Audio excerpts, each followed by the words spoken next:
A heartbroken mom is finding comfort by giving others a sweet surprise at a Kroger in Howell. She anonymously paid for the birthday treats of strangers to mark the loss of her own daughter to tragedy. Tonight, 7 Action News reporter Allie Hoxie talked to the families who were very touched by the woman's kindness.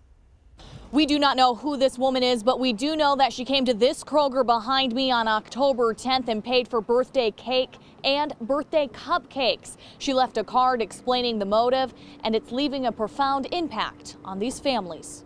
So I can only imagine what she had felt.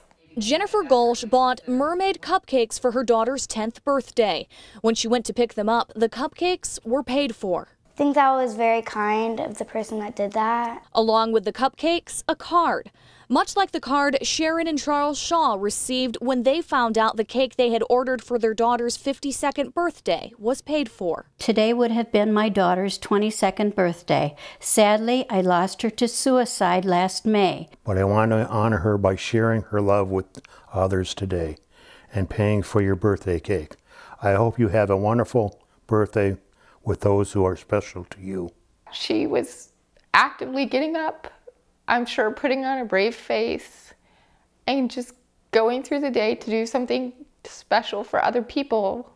These families may never know who did this kind gesture on what was likely a painful day, but they do have a message for this grieving mother.